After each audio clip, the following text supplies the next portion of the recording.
All right, let's jump right into this explainer.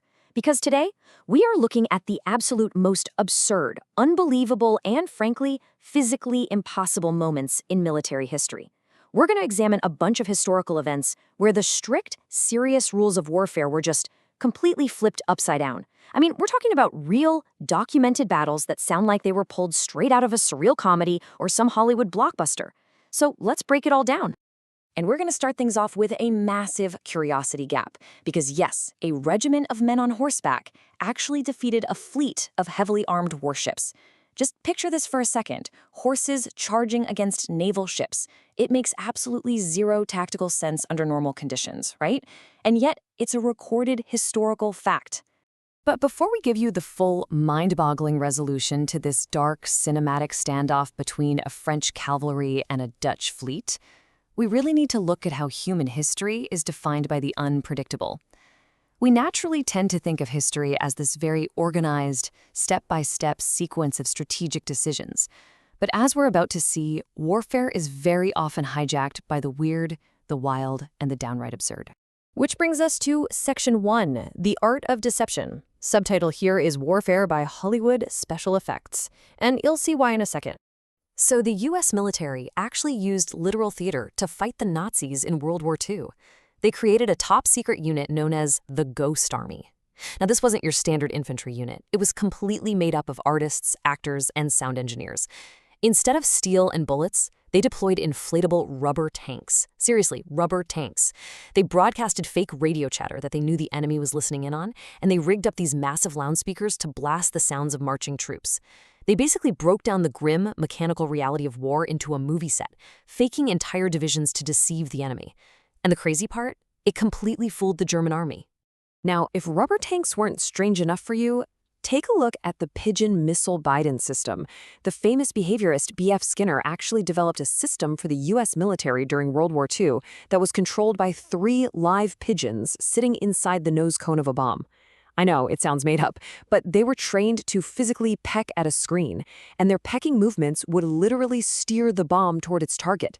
It actually worked in testing, but ultimately the military deemed it just too weird to put into regular use. Go figure.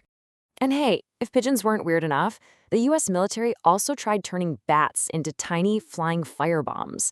The plan was to attach these tiny incendiary bombs to Mexican free-tailed bats, and then they wanted to release these bats over Japanese cities. The idea was that the bats would instinctively fly into the eaves of wooden buildings to roost, like bats naturally do, and then the timed incendiaries would go off, essentially burning the infrastructure to the ground. But the crucial point here is that wild animals absolutely do not follow military orders. The project was completely scrapped after the bats accidentally burned down the very U.S. military base they were testing them on. Yeah, it's a perfect example of human over-engineering meeting the chaotic reality of nature, and the Army had to learn that the hard way when their own facilities went up in flames.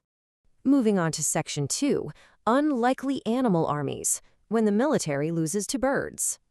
This unpredictability of nature leads us straight to an officially documented war against giant flightless birds in 1932. On one side, you have the Australian military, armed with machine guns and thousands of rounds of ammunition.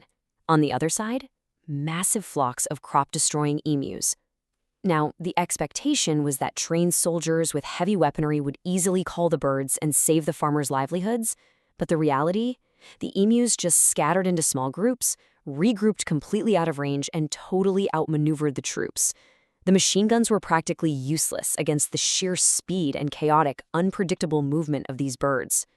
It is equal parts hilarious and shocking that after a whole month of fighting, endless frustration, and very public humiliation, a modern army essentially surrendered to a flock of birds. The government threw their hands up, gave up, and the emus won. No contest. All right, Section 3, the 38-minute war, the world's shortest conflict. So we've seen long, drawn-out absurdities, but let's shift gears to a war that was over before you could even finish brewing a cup of coffee. 38 minutes. That number represents the total time the 1896 Anglo-Zanzibar War lasted. To put that into perspective for you, this entire international military conflict was shorter than a single episode of your favorite sitcom. The rapid-fire pacing of this event is just pure panic. So, in the late 1800s, the British Empire declared that only a sultan with their explicit approval could assume the throne in Zanzibar. When a new sultan seized power without permission, the British issued an ultimatum that expired at 9 a.m.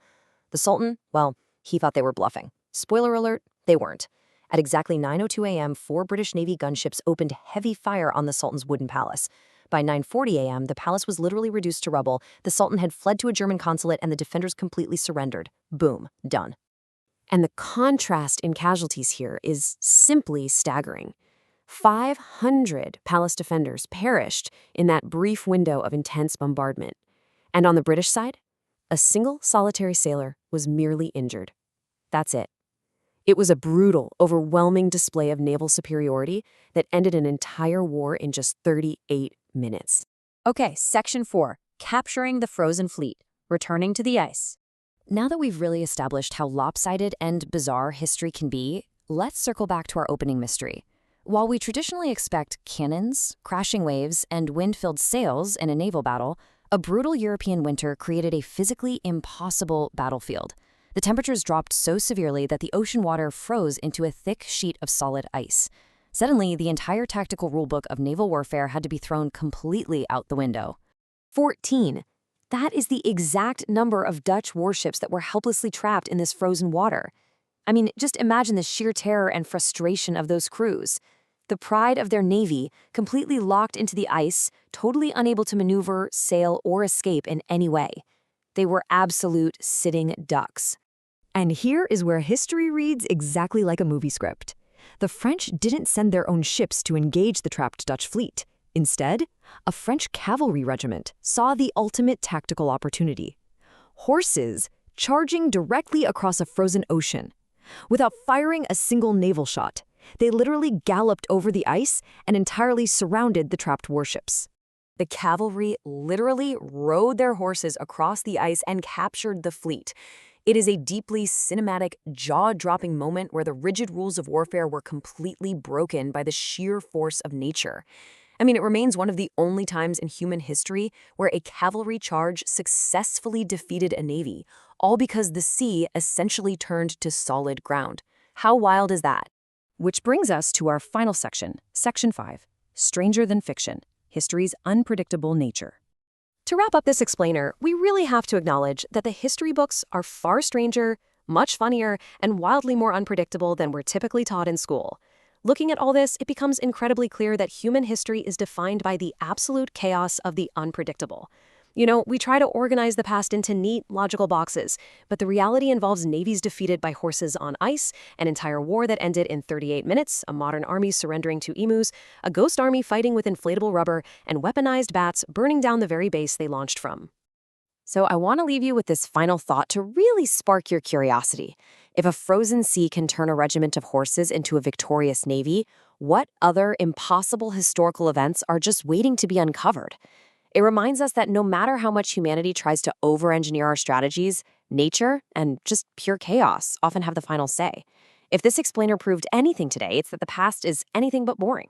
Keep asking questions, keep looking at the facts, and always remember that truth is very often far stranger than fiction.